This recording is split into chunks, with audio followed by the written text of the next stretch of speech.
じゃあ始まりましょう. Good Hi. evening, good afternoon. I'm Patsy Brown, Executive Director of the Japan America Society of Houston, and I have the pleasure of welcoming you to this month's Ouchigohan, Japanese home cooking with Table for Two and the National Association of Japan America Societies. And not only are we representing Houston, we also have friends who are joining us from the Japan America Society of Washington, D.C., the Japan Society of Boston, the Japan America Society of Georgia, as well as the Japan America Society, I believe, of Philadelphia. Friends from Philadelphia, if I said that wrong, please correct me. So it's great to have you all with us today, and we're excited to be cooking along with you today, making Japan's favorite dumpling, gyoza. Before we dive right in, please allow me to introduce our sensei, our instructor for the course today, Debra Samuels. Debra leads the program content and curriculum development for Table for Two USA, which is Japanese-inspired food education program known as Washoku Iku. Learn, cook, eat Japanese. So Debra Sensei is also a food writer and a contributor to the food section of the Boston Globe, and has also authored two very popular cookbooks. So if you're interested in learning more about Debra Sensei, please look up My Japanese Table and My Korean Table. Without further ado, I will turn the screen over to Debra Sensei. Debra Sensei, yoroshiku onegai shimasu. Hi. Hello, everybody.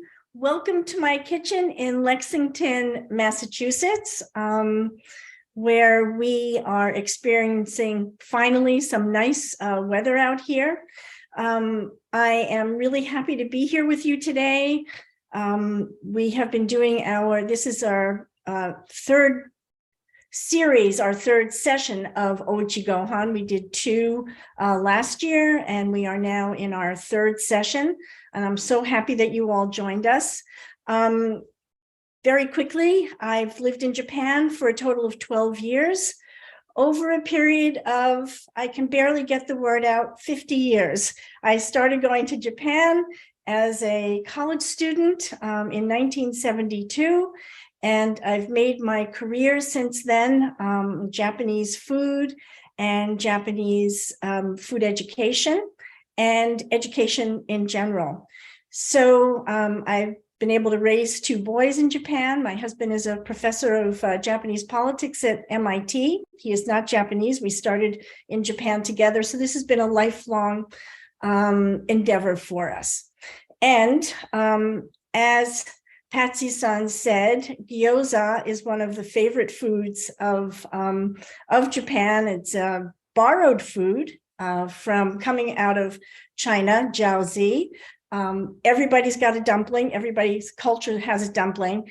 And these gyoza are absolutely beloved. I hope you are having a party where there are a lot of people helping you to fold these. It's the best way to make them. So without further ado, I'm going to get started. There are two parts to the program. The first part is just a short presentation about what I'm doing today and sort of the category of food that it falls in. And that's about 10 or 12 minutes. And then we are going to get right to making two things. Gyoza, which we will be doing as frying, and gyoza nabe, where the gyoza becomes part of a hot pot. And the presentation today is about winter foods and nabe mono. So without further ado, I will get started. And please, if you have any questions, put it in the chat box. Patsy's there to answer. There's lots of people there to help and give you any information that you want. Whoops, there we go. All right, let me share. All right, and again, thank you all of the Japan societies that are cooperating for this event. Today we are making gyoza nabe, which you see over here, and it's got all sorts of vegetables and gyoza in it. And then gyoza as, just starring itself with a delicious dipping sauce.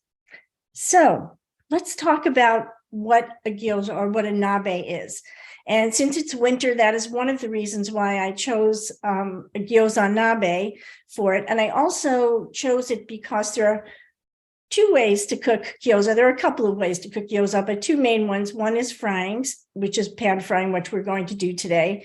And the other is boiling, sort of a sui gyoza.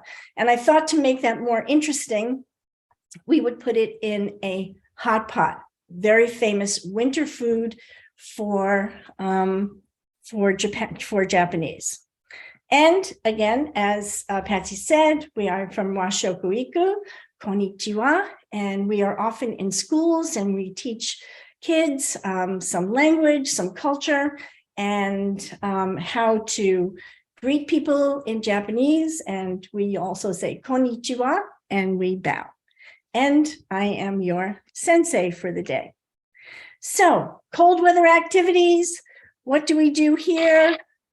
Sledding and skiing, making snowmen and rabbits, snowball fights. That's for those of us who are not in the warmer climes here, like Atlanta and Houston. Although In Houston, I know you've had snow there.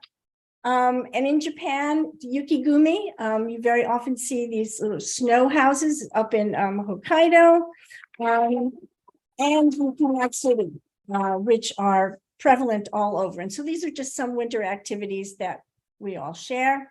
What do we eat and drink when it's cold outside?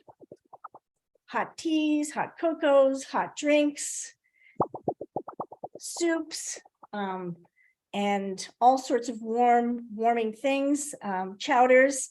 And so these are some of the things that we eat here when it's cold outside, casseroles. Let's see. How do you cozy up in the winter if you're lucky and have a fireplace? That would be really cool.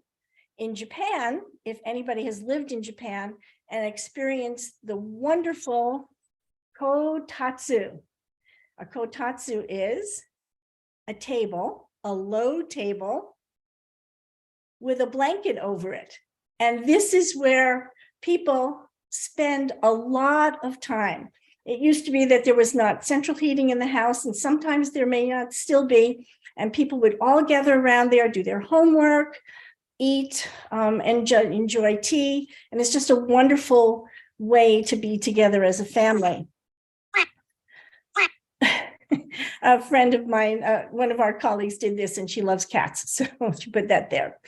One of the things about being in a kodatsu and eating and having to share a meal is spending good time together. And in Japanese, this is called kazoku dandan, which is eating together as a family. And it's an opportunity to share a meal, and it's usually something like a nabe. And it can be any kind of nabe or a hot pot. It could be okonomiyaki, which we did last week, but last month. But it's just sharing a meal together. And these are foods that are cooked at the table. What kind of foods do we know that are cooked at the table? Let's see. Fondues, Korean barbecues, sukiyaki, teppanyaki, and today's dish, nabe. Not that kind of nabe, but a nabe. We'll be having the gyoza nabe. And as you can see on the right, it's a tabletop cooker. Of course, Americans do not all have these in their houses, but Japanese households generally have them. And so today I'm expecting that many of you will be cooking your hot pots on the stove and bringing it to the table. But if you do have one of these tabletop burners, it's a great way to share a meal. All kinds of nabe. There are nabes with meat, seafood, and others. Yosei nabe, kimchi soup is also a type of a nabe. And people really enjoy these during the winter time. This is a seasonal food. Okay. What's so good about a nabe? It's cooked and served at the table. People can share. It's a perfect balanced meal, all in one. And you've got your meat, your vegetables, and you can even have carbohydrates in there, because at the end of the meal, very often, the shime, you put in noodles or rice. And the various ingredients have a variety of tastes, and you can put really anything that you want in this nabe. All right. There are tons of vegetables in the nabe, and they give these vegetables really meld together and give a wonderful taste to the soup that this is cooked in. You see that there are carrots, scallion, negi leek. We're using a leek today. If not, you have scallions, shiitake. And if you'll notice that shiitake looks really pretty because it has a design on the top, not just because it's good looking, although it is, but it also helps to have the soup seep into that. We have haksai or napa cabbage, which we'll be using today, dark green spinach or chrysanthemum leaves, which we are not using, and other kinds of mushrooms. And we'll also be using tofu today. The finish of it, as I said, you've got leftover soup. It's really delicious. And to not be able to use it would be mottainai, which is Japanese for do not be wasteful. And what you will do is you can add udon noodles, you can add rice, you can add ramen noodles, and it absorbs and soaks in all of that. Today in our nabe, we are actually not going to be using these because our main thing of the nabe is a gyoza, which also already has the carbohydrates in it, but we are going to use harusame or rice stick noodles if you were not able to find that. So we are going to get ready to cook now. We're going to be making pan-fried dumplings. And this is how your dumplings are going to look, guaranteed. You're going to learn how to make the filling and pleat and fold them. And if you do not wish to make this pleat, or we have kids there who need to do something a little different, I'm going to show you a simplified way. I'm going to show you how to pan fry them. And finally, you're going to eat them with a dipping sauce, which is generally soy sauce, rice vinegar, and a little bit of rayu or hot oil. And then we will be doing our sui gyoza or boiled dumplings with vegetables and these noodles that you see. All right, I think I will stop my share there. I hope everybody is ready. And we are. Debra Sensei, we do have Yeah. one question before we begin prepping our gyoza filling. Javier has asked, how much in advance can the filling actually be prepared? The filling, I'm glad you asked that. The filling can be prepared the day before, the morning of, or anything, but you cannot put them together and keep them in the refrigerator overnight. If you want to make a lot of gyoza, you would freeze them, and I will talk to you about that later. But the filling can be made well in advance, and it's a good idea.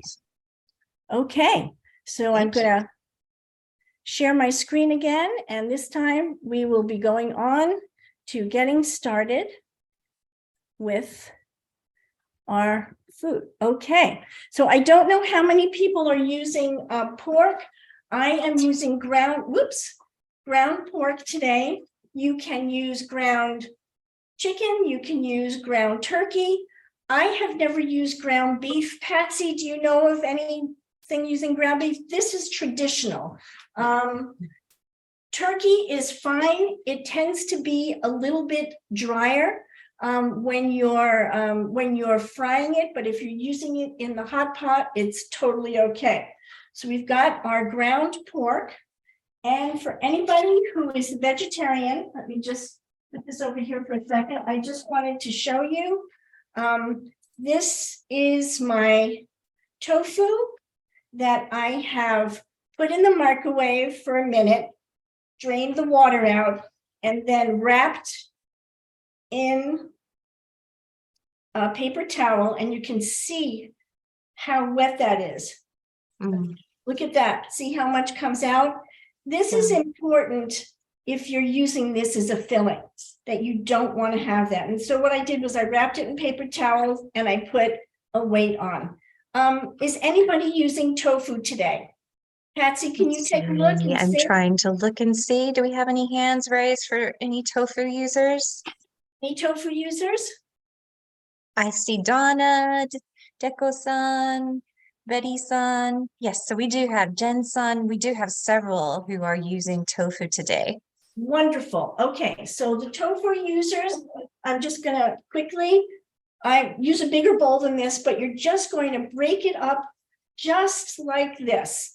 And then everything else we do from here on in is going to be the same.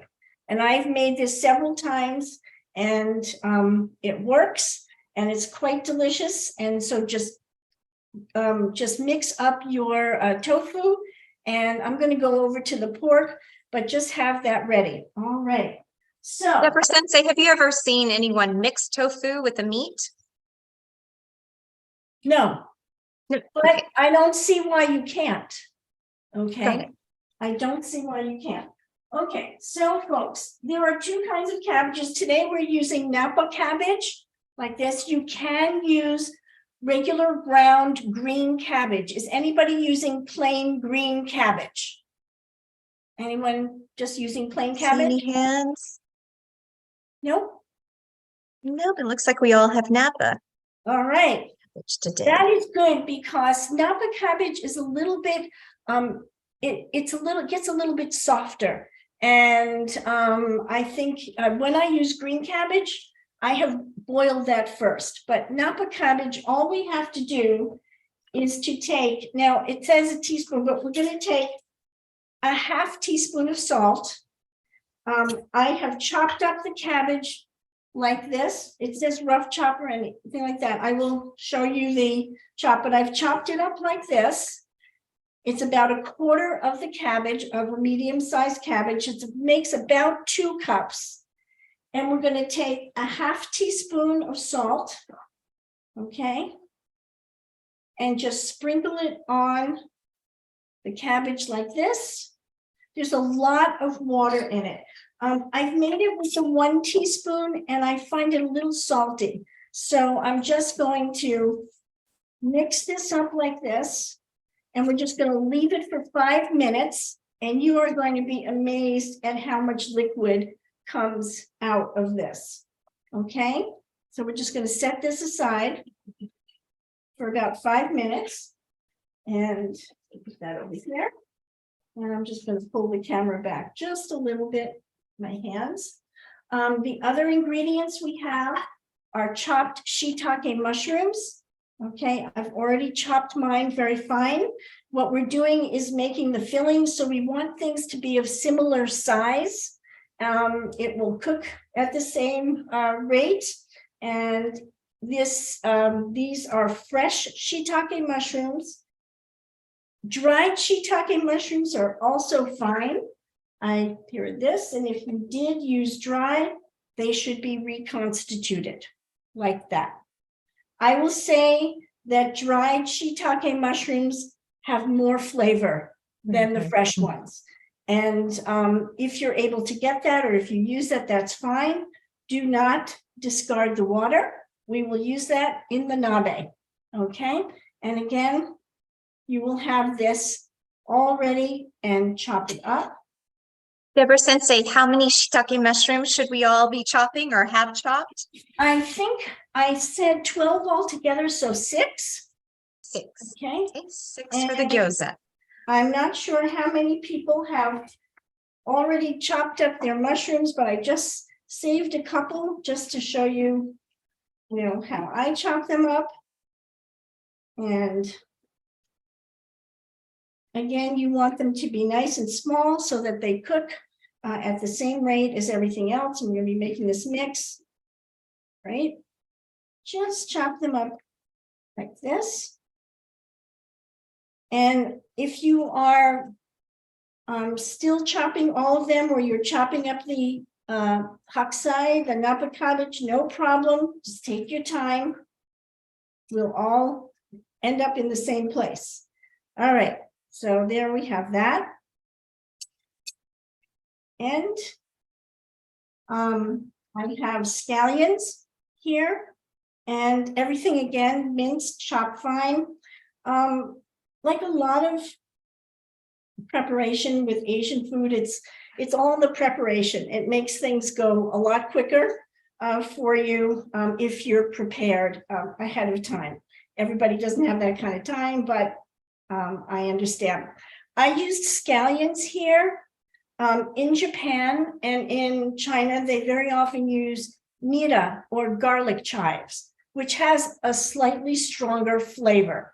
Okay, and they are not easy to find in a regular supermarket, and even sometimes in an Asian market.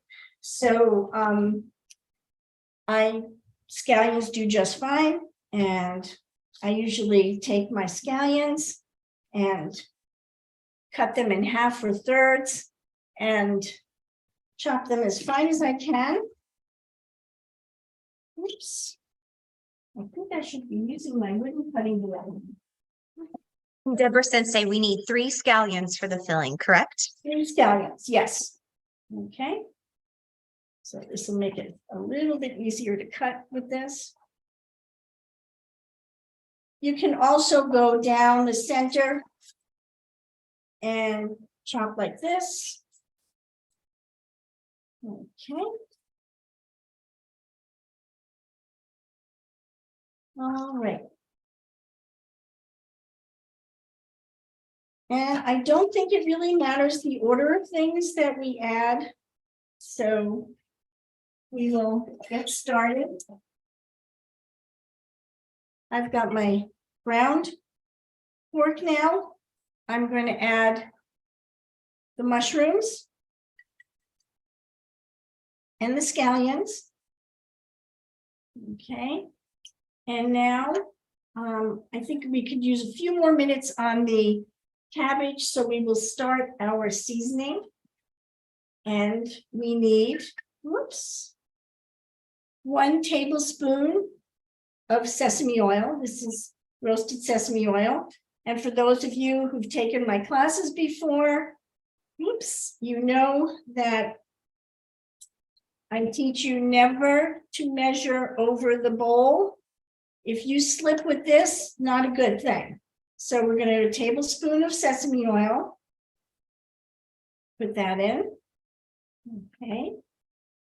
And we have a tablespoon, just make sure here, of soy sauce. Again, over the side here. Okay.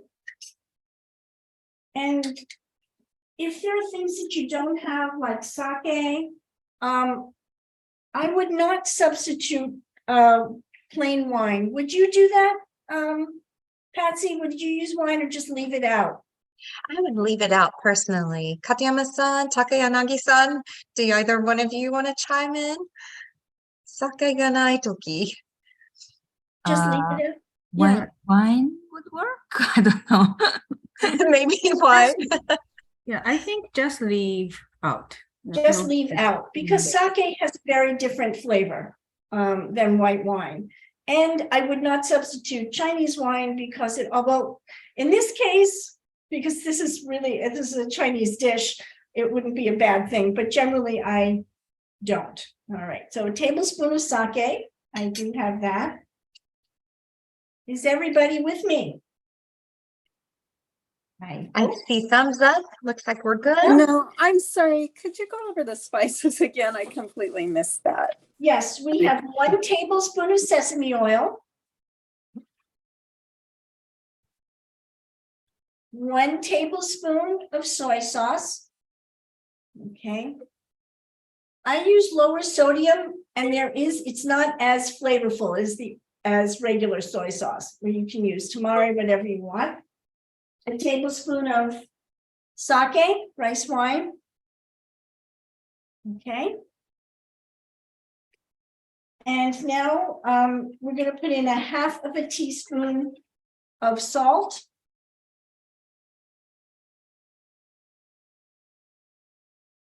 Whoops, move my camera. All right. And now the aromatics. Ginger. So for ginger, also people who've taken my classes before, They know this is fresh ginger. You cannot substitute dry ginger for this. There's no substitution for that. Leave it out again.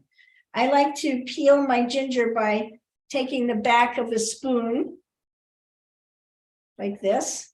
Such a great technique. It's I a learned great that from you, technique. Look Deborah. at that. You don't lose any of the ginger itself. Okay. And I'm just going to, and it's about 2 teaspoons. And I have all kinds of graters and Japanese graters and everything, but I find for this, it's very, very easy to use what we call the rasp. Where did it go? Oops.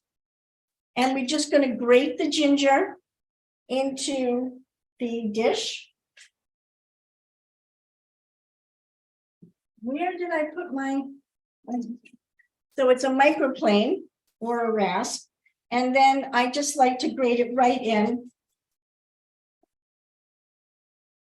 And it's about, I would say it's about an inch of, will give you about 2 teaspoons. I'm not as precise with this as I am with things like soy sauce and sesame oil, okay? And if you don't like ginger, fresh ginger, of course, you can leave it out. But it gives it a nice flavor. And all of these aromatics will be seasoning the soup as well. How's everybody doing? You okay? Looking good. Good. Everyone's busy. You can tell from the Everyone's busy. screen. Cool. Garlic, you can do the same thing on your grater, or you can smash it and chop it up. Okay. And because I have the grater out here, I'm just going to do that. I find that I get a really nice, even amount of the, and it really mixes in very well when I do that. Okay. So Debra Sensei, what if you're using minced garlic, like the kind you can find from the grocery store already chopped and in a jar? Oh, How much of that could you yes, use? that's totally fine too. I think that's 2 Okay. teaspoons. 2 Absolutely. teaspoons. Yes. Okay, Miss Martha, 2 teaspoons for you. Yes. Minced garlic. Some people think you can't have too much garlic. Okay, so I'll follow that line of thought. you really can't taste this mixture to see if it's okay unless you fry it in a pot first, because you can't be tasting raw pork. People who are So we do have a question from Donna, Deborah. Yes. Donna's asking, did the oil and soy sauce go directly into the bowl? And yes, it did. Yes, it did. So 1 tablespoon of the sesame oil and 1 tablespoon of the soy sauce did go directly into the bowl with the meat or the tofu, whichever you may be using, and the other ingredients. All right, I'm just going to try to move some things around now, because what we're going to do is add the cabbage to this. Try and make it so that you all can see that. And you can see, you know, you're just squeezing your cabbage out. I'm trying to move it over so that you're able to see how much liquid I'm getting out of here. All right. So I'll put it in this bowl so I can give you. Can you see how much liquid I got out of that? That was 1 small handful. So you squeeze it into a bowl and then put it right into the pork mixture. All right. You squeeze it by handfuls. I'll just move this over here. And we are almost ready to fill. Watch that. That's a lot of liquid that is not going into the gyoza, and which will not seep into the wrapper.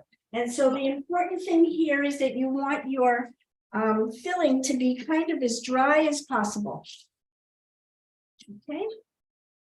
Here we go. Debra Sensei, going back to our seasonings, particularly the sesame oil, there was a question as to what type of sesame oil should be used. Can you use a clear, less aromatic sesame oil, or do you recommend use of the darker sesame oil? Dark sesame oil is an Asian sesame oil, and so that is what I recommend that you're using. There's a completely different flavor. Whoops. And so this is a pure sesame oil. It's roasted sesame oil. So I would definitely recommend using a dark roasted sesame oil. Patsy, have you tasted the other kind of sesame oil? We have not.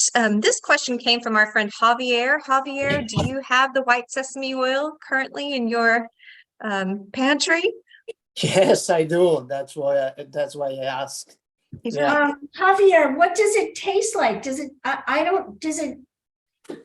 Well, I think it's the label. it's not toasted, so I mean it's completely different. It's much blunter in a way. Yes, yes. I see. I don't know. I would probably, that's a really good question. I don't think it could hurt, but I don't think you're going to get the same flavor. Yeah. Correct. Okay, thanks a lot. Okay. Sure. All right. And some people are allergic to sesame seeds and can't use sesame oil. So this will be seriously very flavorful, even if you don't use it. Okay. So we basically have everything mixed in now. And we're getting ready to combine this all together. If you prefer more cabbage than beef, you can add a little bit more cabbage. It does really squeeze down a little bit. So I'm not big on washing my hands in pork, roast in raw pork. So I've got a pair of gloves here that I'm going to use to do that. You can certainly do it, but it's a little bit easier for me and I keep it cleaner if I'm doing this. And you're just going to mix this all together. And doing it with your hand is really the best way. And you can smell, Javier, if you could smell the sesame oil now. And a tablespoon sounds like a lot, but this is, it really is very, very flavorful, and it's absorbed by all of these different ingredients. Does anybody have any questions? Is everybody with me? Everyone's hard at work. I see lots of people mixing. Okay. Heads down. These gloves, I usually keep packages around with them. I get them here in Boston at H Mart, and you find them at the Korean grocer, and this is what you use That's for your right. mixing. I know the kimchi gloves are much stronger, but I've used this when mixing a lot of Korean food. Patsy, do you always have some of this at your house? I always have a box of those gloves as well, and mine came from Yes. H Mart as well. They're very good for everything. So you really just want this to be all mixed together. And I can see that I have a lot of pork here. If I had time, I might add a little bit more cabbage, but it's fine like this. Okay. So you want to use a good quarter of the cabbage. All right. Quick question about, oh, sorry, Debra Sensei, we have a quick question about carrots. Carrots were on the ingredient list, but they're being saved for the pot, correct? Yes. However, there were carrots written in the recipe, grated carrots in the recipe. If anybody did not grate a carrot, you don't have to for this. The carrots are for the hot pot, but if you'd like to, you can grate carrots right into here. It's great for all kinds of vegetables. So, And if we were to grate a carrot into the current mixture for the filling, how Yes. much of a carrot would you recommend we grate? 1 medium to small carrot. 1 medium to small carrot. You can't Got go wrong.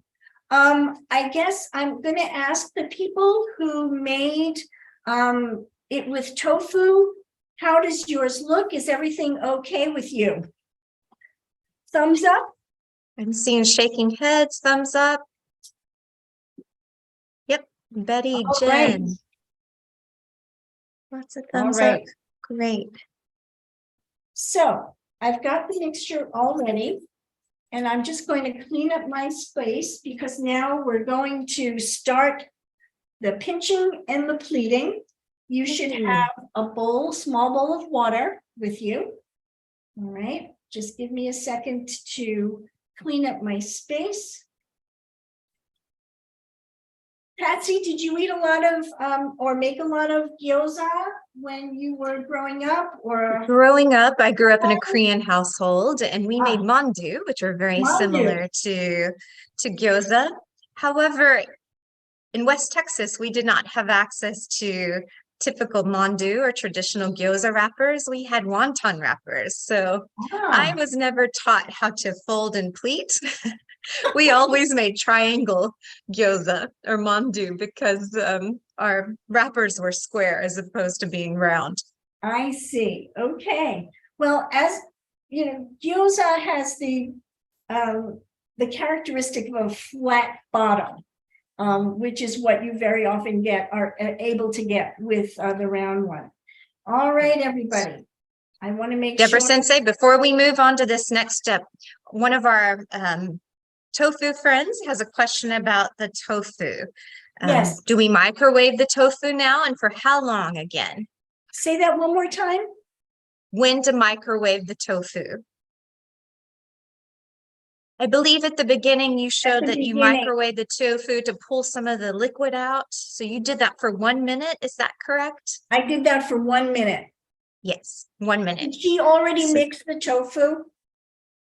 I'm not sure, Deko-san, if you want to turn on your microphone and ask Miss Debra directly if you would like to. She may be busy mixing. Okay. So okay. If for some reason she did mix the tofu without rinsing it, maybe if you could put it in a strainer with a paper towel on the bottom, just for a minute or two to just let whatever liquids out, get out there. The worst that's going to happen is it will be a little soggy. It's going to be great in the nabe, but could be a little soggy frying it. But let's hope otherwise. Okay. got it. So We also have a question with regards to preparing to pleat the gyoza. Someone has asked if we need a baking sheet. I was just going to get right there. Here's my baking sheet, or you need a baking sheet or a flat pan or something like that. Oops, I see a little water. It needs to be totally dry. Ah. All right. And a little bit of flour on the bottom of the baking sheet. Like this. Okay. Flour on the baking sheet. Flour on the baking sheet, or a plate or anything. It doesn't have to be a baking sheet. It's just that's large for setting them all down. Now, these should make about 36. We're not going to make all 36 today. I think we're going to try to do 20 together. Okay. If you have a crew helping you, that's awesome. Make as many as you can. But because we need to get through frying and the nabe, I think we're just going to go 10 and 10. Okay. If you're by yourself, and you can eat 8 in one sitting, make like 8 for frying and 8 for putting in the nabe. Okay. So now my pan is ready. I'm putting that on the side. So up to now, you could do everything in advance. All right. These are the wrappers that I have here. They're gyoza wrappers, gyoza skin. And they're round. And you can get small ones or you could get large ones, at least at H Mart you can. And what we want to do is that these will dry out very quickly. So what I do while I'm working on it, let me get that shiny thing away from everybody, is I set them on the side and I just keep a damp, it's not really wet, but just a damp paper towel over it like that, because they will start to dry out. Okay, here we are, we're getting ready. Did everyone have, or were you all able to get the round gyoza wrappers? Anyone have other than round? I think we have maybe a few people, Deb, that have the have square square. wonton wrappers, just so Okay, you are aware. okay. I will do my best to give you alternatives for that. Patsy, since you worked with square ones, we're going to need Nice little alternatives. triangles.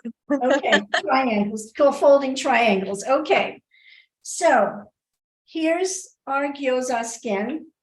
If you'll bear with me, the people who have square ones for a minute, until I do this, then we'll work on that together, unless you already know what you're doing. Let me just, I think this will be better. Yeah, okay. So you want a teaspoon. You need not to think like an American. We are not overstuffing these things. We're going to endio, which is hold back, okay? Restrain yourself. And you're going to take a teaspoon of your filling, okay? And you're going to put it in the middle of your wrapper. Okay, like that. Everybody got it? I generally hold it in my hand, my left hand, because I'm a righty. And I'm just trying to find the best angle for you all to see how I've done it. How many people have done this before? Anybody, or how many people have never done this before? I guess that's another question. Hands, quite a few hands. This is your Okay. first time to Yeah, pleat. pleat. So what you want to do is kind of keep this in the center. I am using my fingers now, which is fine. You're going to take a piece, dip your pointer into the water, and you're going to wet about half of the wrapper. We're going to do this several times. Like so many other things in life, the first one you do doesn't always come out great, right? I'm just trying to get this up for you here. And then what I'm going to do is I'm going to bring this up like that. And I'm going to take my forefinger and my thumb, and I'm going to pleat or pinch this together like this and close. All right. Again, forefinger. Now I can use my two forefingers and pinch and close. Ready? Pinch and close. And that's why you want the wet part here. Now, people may have other ways of doing this, which is totally fine. You're getting the same thing, and pinch and close. Everybody see that? Point here. Beautiful. Flat bottom. See this? Flat bottom. You want it to be sitting like that. That's what's going to give you your nice little crusty bottom when you fry it in the pan. Okay? This, it looked simple when I did it. It's not simple. It takes a little bit of practice. I totally get it. And this is when you want to have your pan next to you, and then you're just going to set your gyoza like that. Okay, Looks good. Looks Let's like go we've for had some another one. successful pinch and pleaters. pinch and pleaters. Okay, so Deb, I saw you raised up one of yours earlier. You want to show us again? Sorry, I caught you mid stuffing. Yes, who did you please everybody raise yours up so we can see how we doing? Nice. Nice. Woo, some nice ones. All right. We are Really? going to Donna. again put your finger in around half like this. And then I'm going to come to the squares momentarily. I'm going to put the filling in like this. That may even be too much, and the thing is to come up. And the first one, I need to pinch together like this and press. Pinch and press. You make that look so easy, Deborah. Pinch and press. And I apologize for my knobby arthritic fingers, but they're working at the moment. Here we go. Pinch and press. Okay. There we go. And if you don't have all these pleats, no problem. You have 3 pleats, no problem. I'm going to show you how to do it with no pleats. Okay. Oh, Put this on the side here. Let's do that. that sounds like my type of gyoza, the no pleat right. gyoza. I'm going to try it. And again, do this. And take your filling. And so now what we're going to do, we still want the flat bottom. So we're just going to, I wet the edges, and we're just going to pinch them together like this. Okay?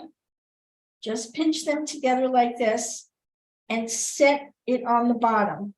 And you've got a flat part. You want to make sure that everything is closed all around. Okay? Very good point. That's part of the reason for pleating, is that it stays closed. But if you can't manage that pleat, you can try this.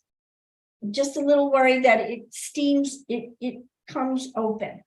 Okay? How are we doing, everybody? All right. 3 down, So- 17 to go. All right. Go. Question? Anybody's got a question so far? Any questions? Okay, well, my square friends. I think you probably have already figured it out, but I'm going to try to cut this into a square and see what happens. Again, what we want is that flat bottom. Okay, so here I have is a square. So I think what we're going to probably do is what, Patsy, a triangle? A triangle. Yeah. And just you probably need a little bit less in there.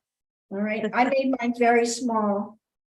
And I've seen pictures of the triangles being fried just flat side down.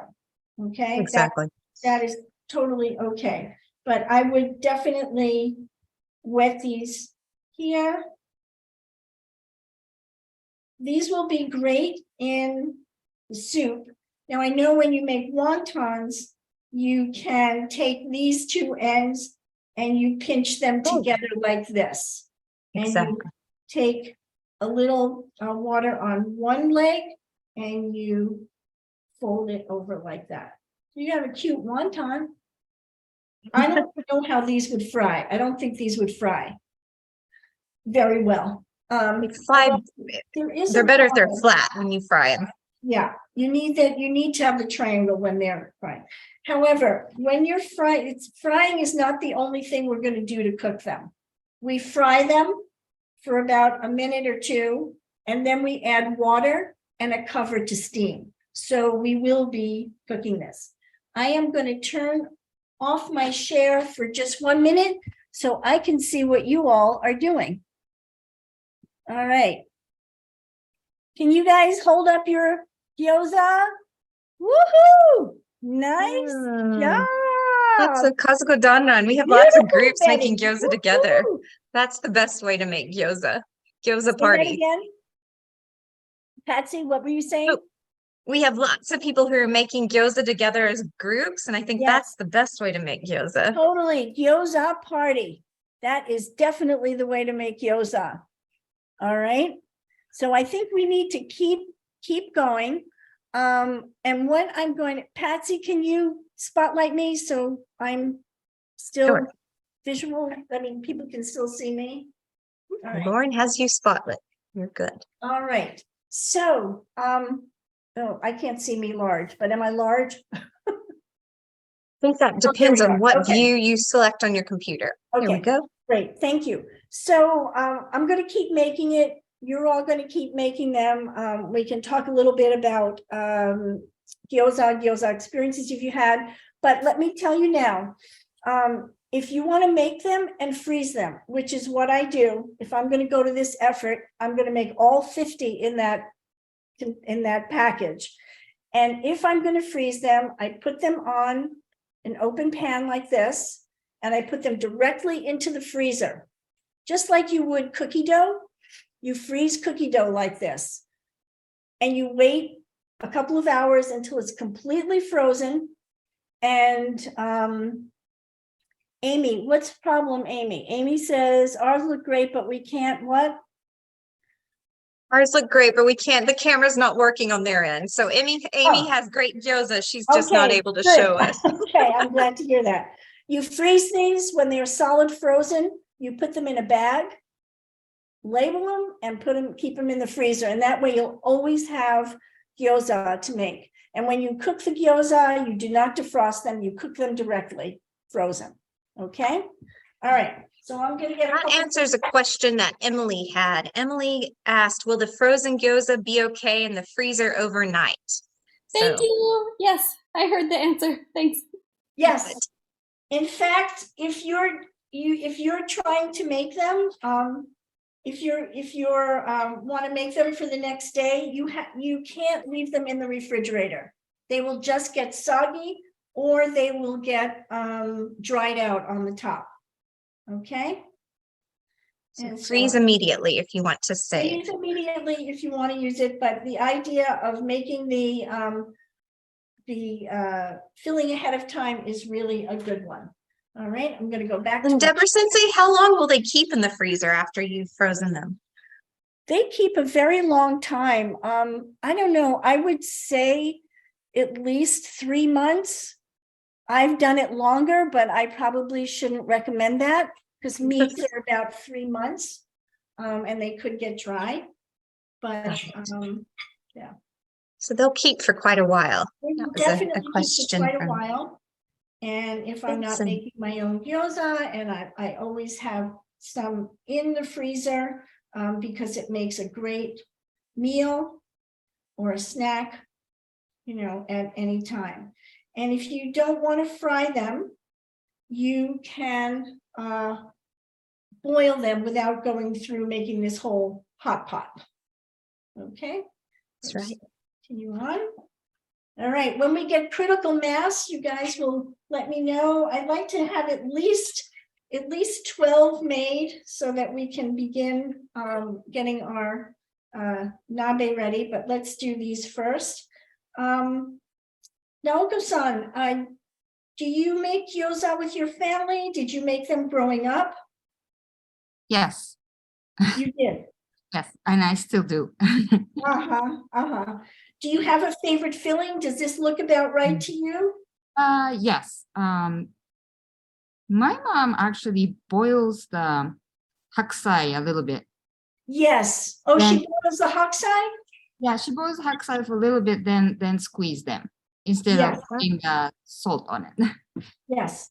I have seen it both ways, and I've done it both ways. And, you know, in practicing again for this class, I did it with just salting it.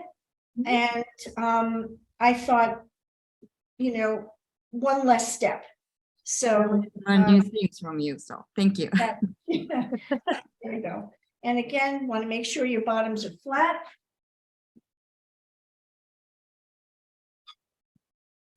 Is anybody else? I know that if anybody's been to Japan, lucky enough to be there, the first thing that I eat when I get off the plane is I go straight to this amazing gyoza place in Tokyo, in the market called Ameyoko, and it has the most giant gyoza of any place I have ever seen. There are usually lines out the door and around the block.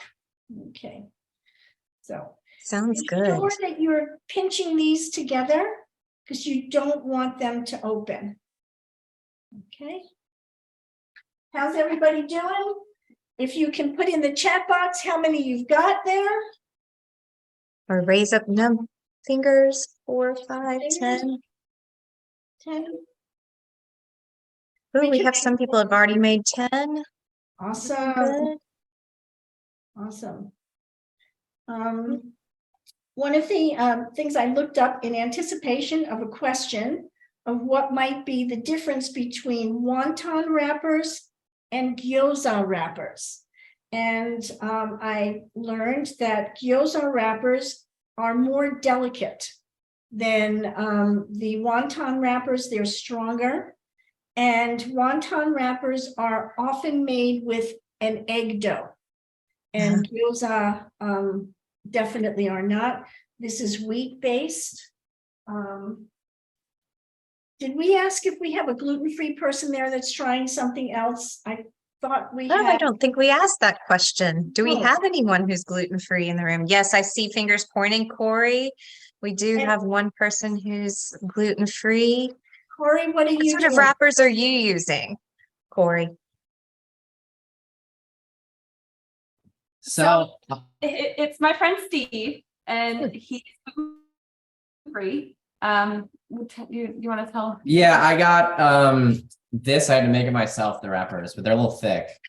Oh, But I wow, got it you all- made them yourself. You made I had them to make- yourself? Wait a minute. Yeah. Can we see him? Can he show us? Patsy, could you spotlight him? Lauren, can we spotlight Corey's screen? Corey, can you show me, Corey, what you've got?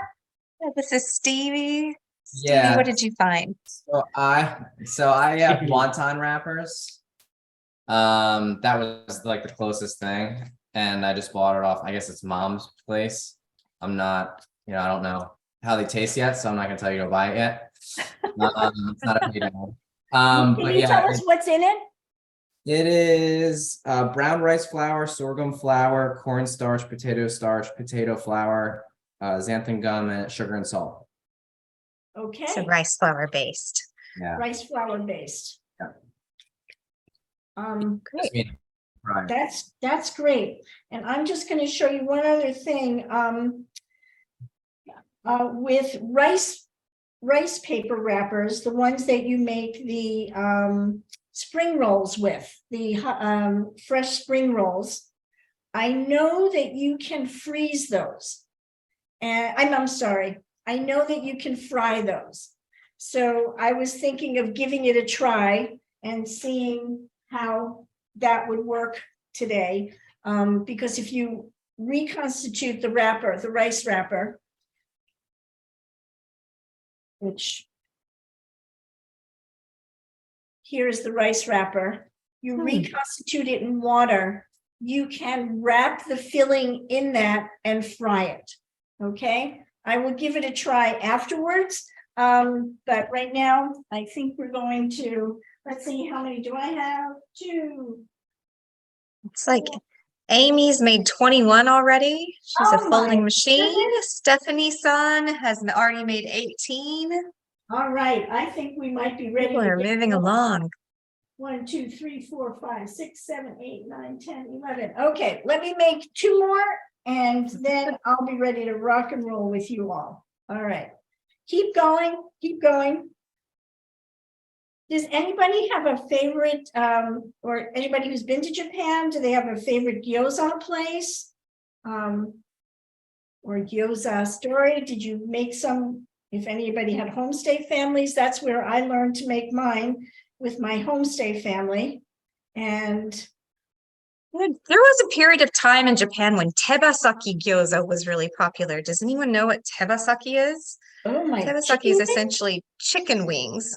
Oh my So goodness. they would take a chicken wing and put filling in the gyoza wrapper around the chicken wing and fry it that way, deep fried typically. So there was a Wow. period of time when tebasaki gyoza was extremely popular when I was living there. Wow, okay. This is good. So, this will be my last one for now. And we are going to get started because we're going to be doing a couple of things at one time. We're going to make sure that we have our nabe mono ingredients ready to go. And we're going to be able to start the water to a boil there. But I've got my gyoza ready. And I've got them all over here now. And got them together and ready to go.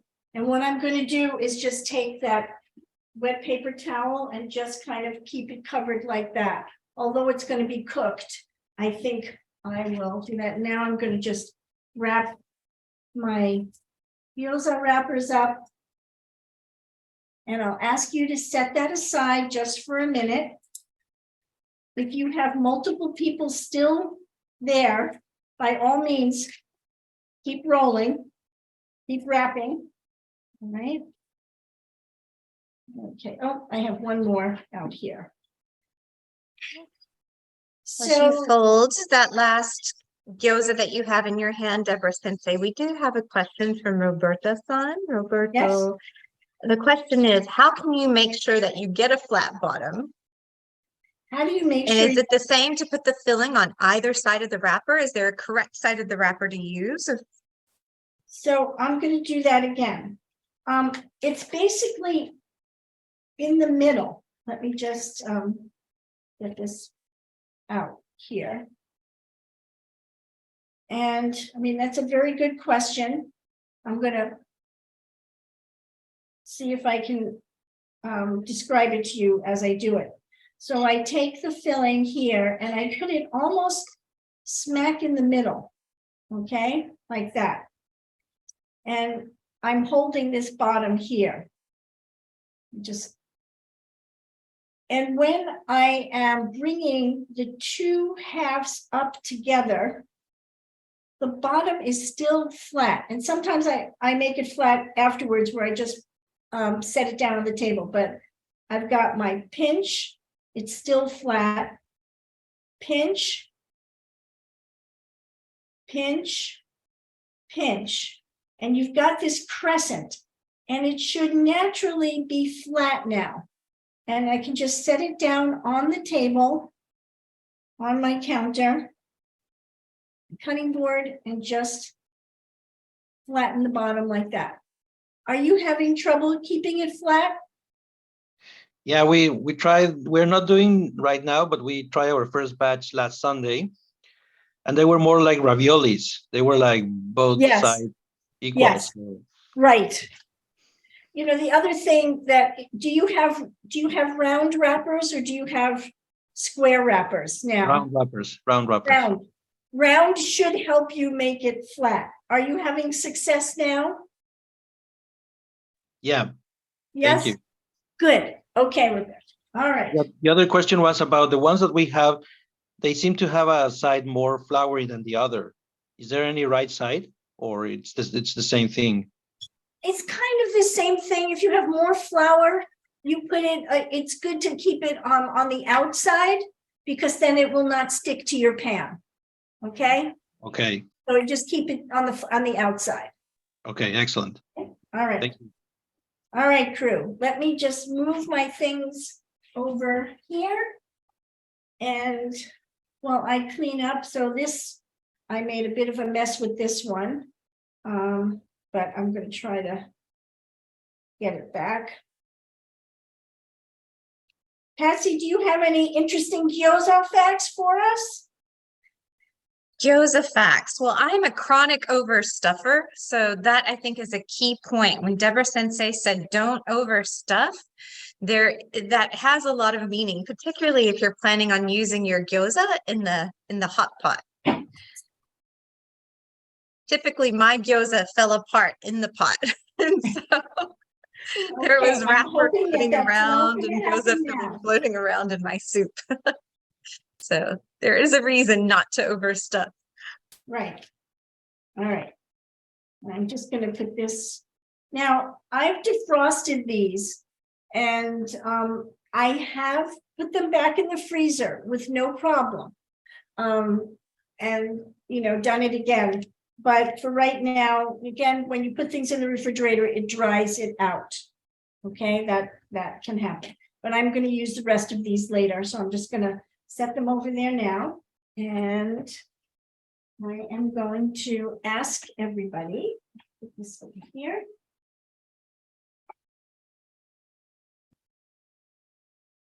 And let's get our nabe ingredients.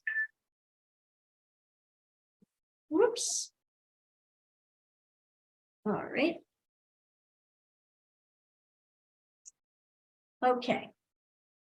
So again, for our nabe, we have a lot of vegetables for that. We have the haksai, the napa cabbage. We have daikon radish here. If you have it, fine. If you don't, I could only find big giant ones, so I'm going to be cutting that in quarters. I have carrots that I have already cut into, I will cut them in diagonal, but if you have a little vegetable cutter, you can make cute little shapes. All right. We have our shiitake, and I'm going to show you how to handle that. And leeks. And if you have a leek, you know these are they're very dirty on the inside. So you have to split, you have to peel them back, split them, and wash them. Okay. So I want to make sure everybody is going to be on the same page with that. What I'm going to ask everyone to do now, I have a beautiful nabe. And I'm just going to stop my share for a sec. This is my clay pot nabe.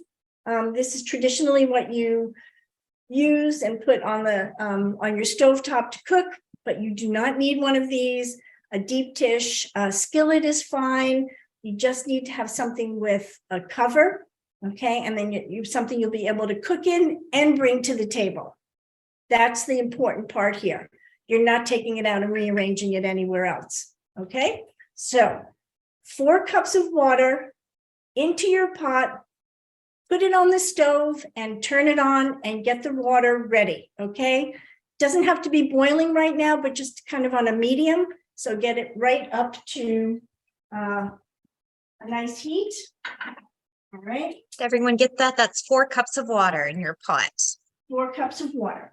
And now we're going to get our vegetables prepared. Debra Sensei, on the topic of vegetables, Emily had a good question. Yes. She's noted that the first time she made gyoza, she made it with some friends who said the stems of the shiitake were great to use in gyoza filling. She was actually a little bit surprised because the English language articles on the internet that she read about shiitake stems usually says to throw the stems away. Any opinions on that from your point of view? Emily, chime in if you'd like to. Yeah, anybody can answer. I very often use the shiitake stems to flavor the soup. It depends on whether the shiitake stems are woody or not. And I think when you have fresh shiitake, the stems are much softer. When you have dried shiitake, they could be very woody. So, but again, I was taught never to throw those away, and they go right into the hot pot. Okay. All right, everybody. Thanks a lot. Thanks, Emily. Quick question about the hot pot, Debra Sensei. Yes. Javier would like to know, can you use broth instead of water? 4 cups of broth as opposed to 4 cups of water. Yes, you can use broth. You can use like a beef broth or a chicken broth. I haven't seen using the katsuo, but you can use it. So here we have harusame. These are Japanese noodles, and I think they're made out of yam. They might be yam noodles. Is that right? That sounds Patsy? right. I think so. What you have to do, you only need a half of a bunch. And if you don't have these and you have plain rice stick noodles, you just have to soak them in hot water for now, okay, to get it ready. We're not going to put these directly boiling in the boiling water. We're going to soak them first. And I have my water ready. And I'm just going to put them right in there. And it will be about 5 minutes and they'll be nice and soft and they'll be ready to go into the hot pot. All right, let's prepare our vegetables. I'm going to switch my camera back and whoops, there we go. All right, so for the shiitake mushrooms, you can either cut them in half or you can make our handy dandy little star in the middle. And what you want to do is watch me first. You're going to angle your blade a little bit, not straight down, but a little bit. So we're going to be making a cross, but it's going to cut out a bit of the, and I don't always do this well. So you don't want to go too far in, just a little bit. And then you're going to take down the other piece. Oops. I'm doing this upside down, so it's a little hard. You can see. Let me do it. And then you go in the other direction by angling here. And okay. That's about a C or a C minus, but I will keep trying to do better. Or you can just cut them in half. Or I have also seen people just make an X like this, and then it kind of opens up when it's cooking, okay? Like that, and it will open up while it's cooking. But I generally like to do this kind of a thing. So I made the X here now. Let's see if I can get out some of that from the middle. Okay. Meide taberu in Japanese, you eat with your eyes. It's all about the way things look and as well as the way it tastes. I'm sure some of you are doing a better job than I am here, but prepare your mushrooms, about 6 of them, or you can just, as they say in Brooklyn, forget about it and just cut it in half, okay? Anything you want to do. So I'm just taking all of this now and I'm preparing as I go. I'm putting them on my plate to get it ready. All right. And let's. Debra Sensei, going back to the shirotaki or the harusame, Yes. if you're using fresh, do you need to heat the fresh noodles as well? You do not need to soak those fresh noodles. You just, those will go right into the pot like that. And so your cabbage now, you're going to cut in chunks.